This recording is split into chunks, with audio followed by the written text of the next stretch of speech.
and pace of Kabul can't cover it up. It's everywhere. Evidence, if any were needed, of the ravages of war. And among the broken, a little boy named Khania. The 9-year-old is a long way from home, but he and his father Leone are hoping the long journey will be worth it. They've travelled for days to throw themselves at the mercy of this place, the Red Cross Orthopaedic Centre in Kabul. You have to put people back into society, give them the means to go back into society to do something. This is essential, it's life, and this is something cannot wait.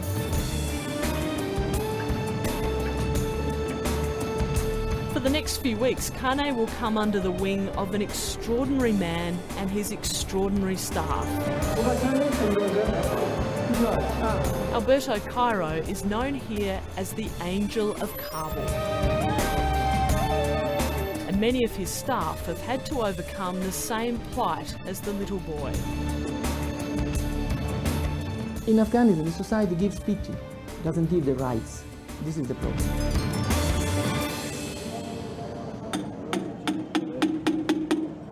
Life for the able-bodied in Afghanistan is hard enough, so consider the struggle for those with disabilities. Each day, another 20 people are maimed by landmines. And many, many more people crippled by other injuries, disease and birth defects have been left to fend for themselves. And that's why this place is so important. The International Red Cross estimates there are up to 800,000 people with physical disabilities in Afghanistan. The Red Cross Orthopaedic program reaches just over 10%. Many thousands more are isolated without help. Alberto Cairo is a physiotherapist giving hope to those who thought they had lost everything. No. I've seen people standing out for the first time crying. You could see the tears in their eyes. And then we joke because, of course, it's a very dramatic moment. And sometimes it's very difficult because some of them, they are happy to stand up, but they understand when as soon as they move a step, that is very difficult. So all the hopes that they had can be smashed by this difficult, dramatic moment. So we have to find a way always to encourage them.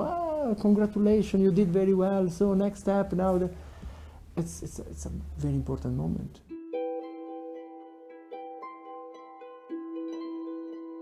Alberto Cairo arrived in Kabul 20 years ago as an idealistic 35-year-old. He turned his back on a comfortable life in his native Italy and joined the Red Cross. Since then, he's worked through the violent regime changes in Afghanistan. This is my 5th regime, yeah? The Russian had just gone, and then the communists, and then the Mujahideen, and then the Taliban, and now Karzai. So that's a kind of... Yeah, I saw quite many things. Young Khania has had to bear months of unimaginable pain and trauma. He lost his leg in a landmine blast in January. The explosion killed his cousin and ripped through his family, leaving his father devastated.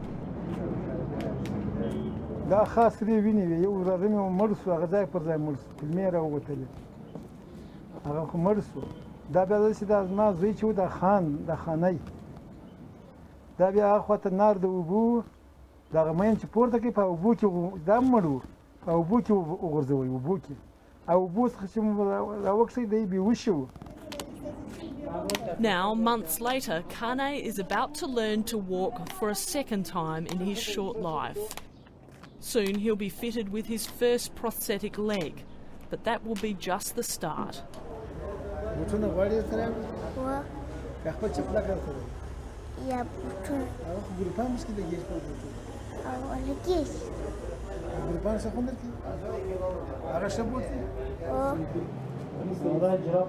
Khania has never had a pair of sneakers before. It's hard to know if the shoes are more exciting than the prospect of a new leg. But these tiny lights are not just for show back in the village. They'll help Khania to know whether he's walking evenly. What you notice about this place is that almost everyone working here has a disability. Most of the staff are former patients, so those helping the amputees are amputees. And there's something else that sets this centre apart: the presence of working women. During the time of the Taliban, these workshops were strictly segregated. There was one for men and one for women. But that arrangement had an unintended consequence. It meant that for the first time, women workers had to learn the entire production process from start to finish. Along the way, they picked up skills and responsibilities they'd only dreamed of. Farzana grew up under the Taliban and in the shadow of war.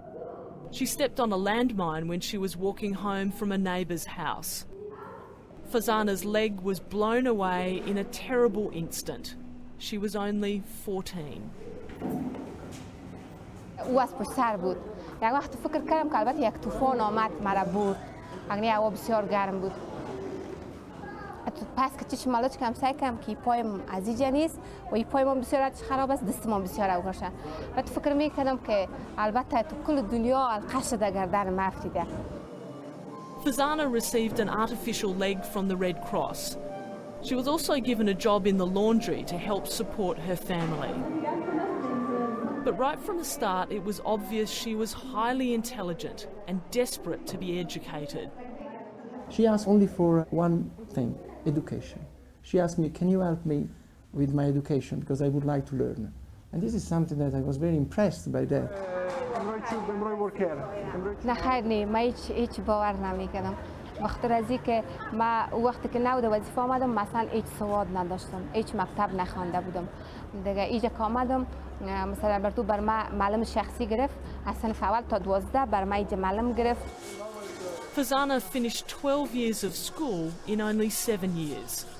She sat with children half her age and patiently worked towards her goal.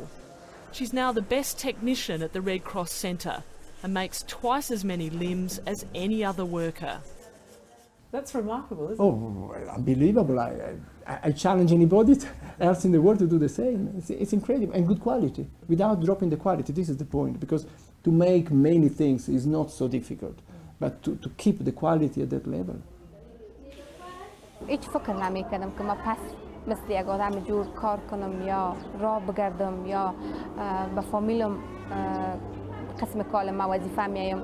تقریبا فامیل ما 10-11 نفر هستم و اونواس و مستم. دیگه هیچ من فکر نمیکردم که یک وقت ما یک قسم پس. The therapists helping Khania to get back on his feet know what he's going through. They were overjoyed when they regained their mobility, and so for them, this moment is the most rewarding part of their job.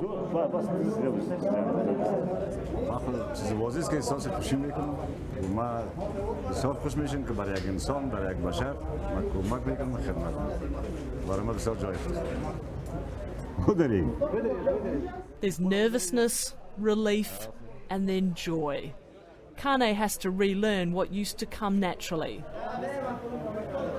His father is watching him take his first steps all over again.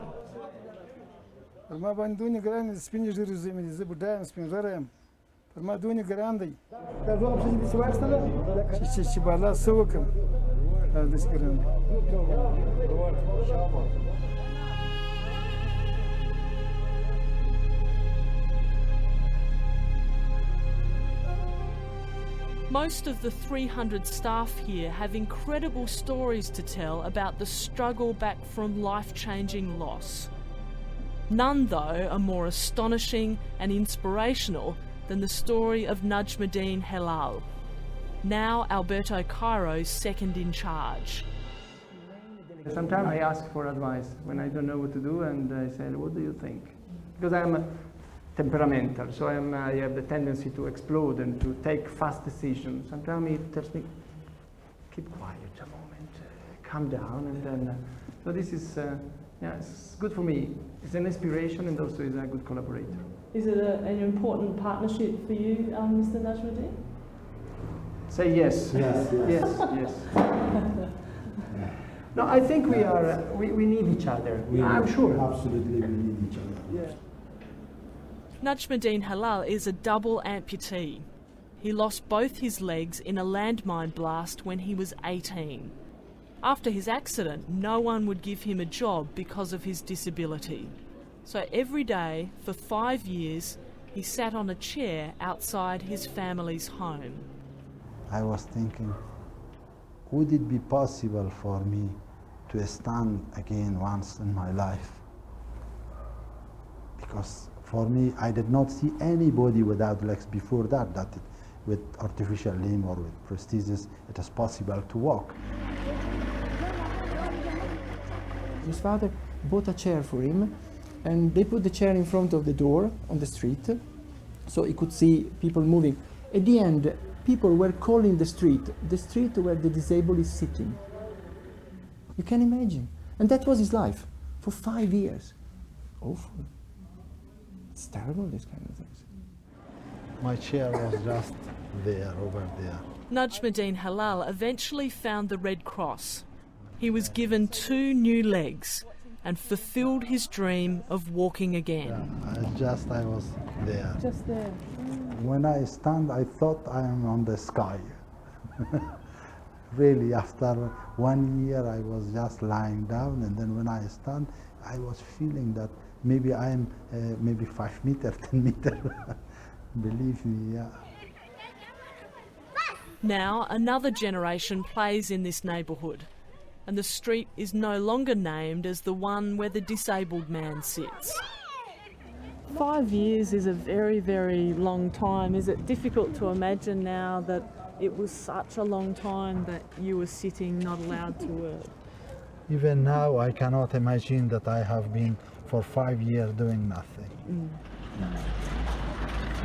And so a man trapped, isolated and immobilised by injury is helping others to overcome. Najmuddin Halal is now a physiotherapist. But the 5 years of sitting in this street have given him a fierce resolve. He's determined to fight for Afghans who are still excluded because of their disabilities. I can imagine how they live and how they fight with their life, and it is not easy.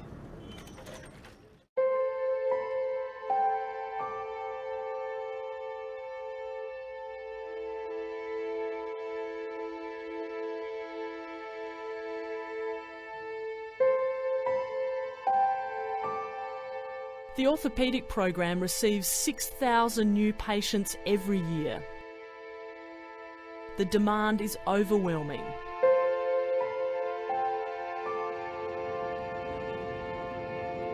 Now the war wounded are outnumbered by those with other disabilities. Paraplegics, children born with crooked limbs and disease all line up for help.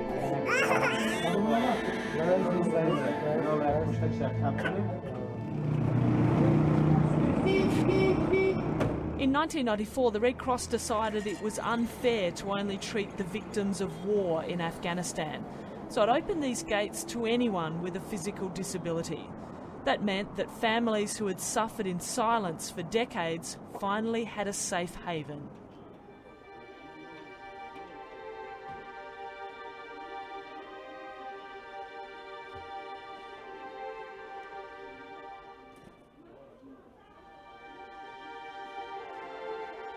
Behind these eyes are 21 years of unlocked potential. Nabila was born with cerebral palsy. She's highly intelligent, but her body is contorted beyond her control.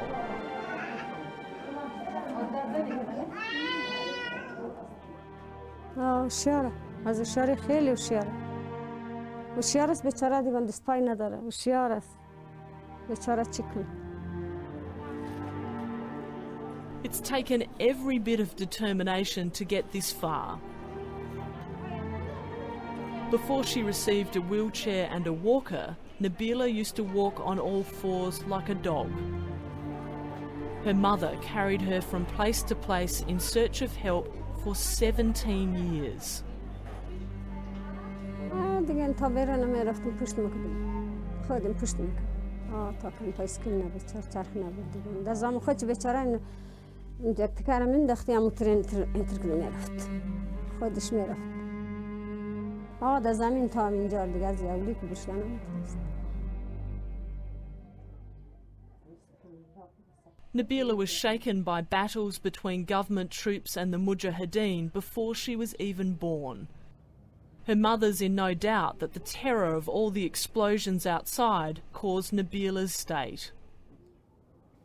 زیاد راکت میام سرای بوده در قای چیزا چی میخدم جان شیرین است جان خیلی شیرینه دیگه راکت میام در ازیال باشد گدم یک دو میخواد بالا پایین ما رفت دیگه دمو قسمت شد. Rahima has been battling for her daughter's dignity ever since. Even trying to catch a taxi can be humiliating, as driver after driver refuses to stop because Nabila is in a wheelchair. Despite her persistence, there's little hope Nabila will ever receive an education. No school will take her because she's too old and her physical disability is so severe. Children with cerebral palsy, they are among the most vulnerable category of disabled because really there is very little for them. There is practically nothing.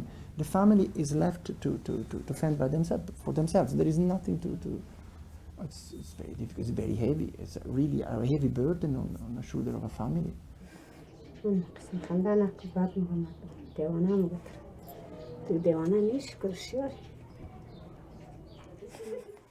Nabila's mother is a widow living on the charity of relatives.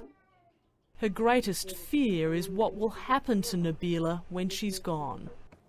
Will there be anyone to look after the daughter she adores? دوست ندارم از دیگه اولادایم که دوست است دو تشویش ها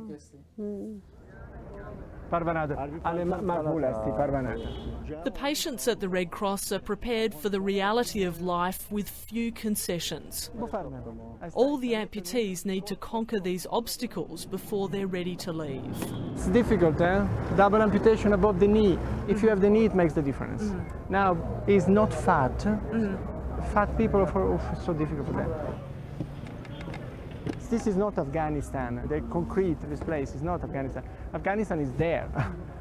And then it's the mountain, so they have to learn that they can do everything. And then it's up to them to know, but they can do everything. Khania, the little boy we've been following, is making good progress.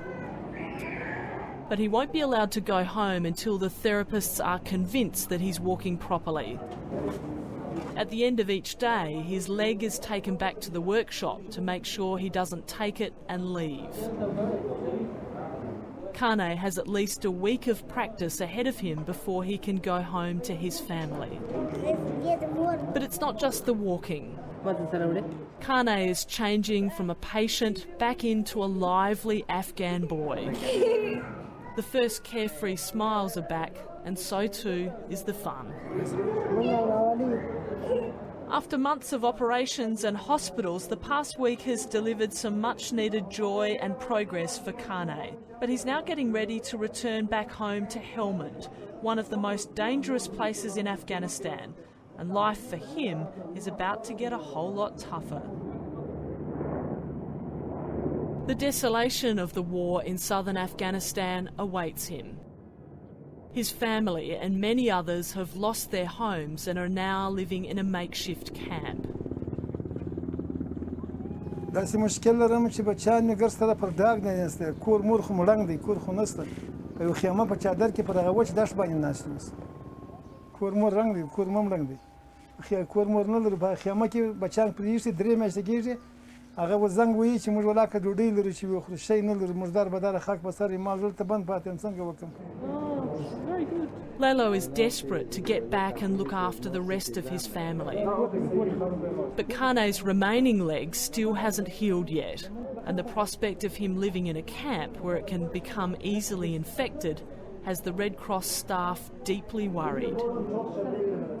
I'm upset with the father of this boy because he needs still an operation, and they refused. He needs still a plastic surgery, but they say no.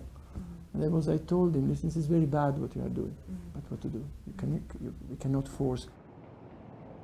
But Lelo believes his son has been through enough on the operating table, and it's time to go home to Helmand, no matter what awaits them.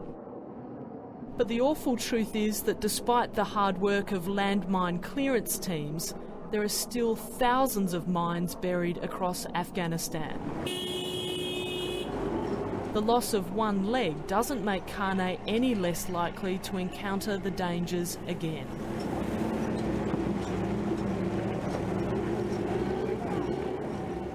کور راوځه په سړک باندې مین پروت دی خدایه ته د څه مصیبت دی چیرې ولاړ شو موږ د افغانستان بچیان یو د افغانستان خپل د ملک خپل د خاک چې دا څه مصیبت موږ خدای ګرفتاره کړي دا څه حال دی نظر مې ده خوشحاله خو نه یو چې دا مینونه موږ کور ته یږدي موږ په خوشحاله نه یو څه وکړو که ورته ووایو چې مین مې یږده سر مې پرې کړي.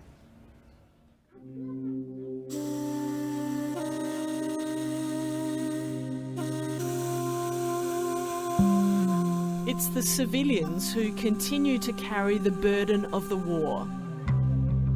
They're killed, maimed and denied medical care because of the fighting. This is the curse of Afghanistan. It's a transit place. Afghanistan has not resources, has nothing special, but it's in a place that is the conjunction between East and West. Look at this, from Alexander the Great till now, everybody wanted to control Afghanistan. The man they call the Angel of Kabul has no intention of leaving. He's here to stay, whether peace ever comes or not. Thank you very much. He's very good man. Good man. Yeah, very good man. I'm on a mission. I told him you don't know me. I'm not on a mission. Bye. After so many years, now it's 20 years that I've been doing this job, still is an emotion for me. When I know that someone is standing up for the first time, usually I go and I want to be close because they can give me something that I want to try to be supported in that moment. Oh, it's a very emotional moment. It's a very beautiful moment. Khania has a long journey ahead of him.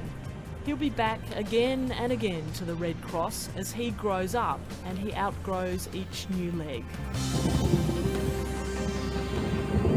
Every time he'll venture back out into the hostile country that is his home.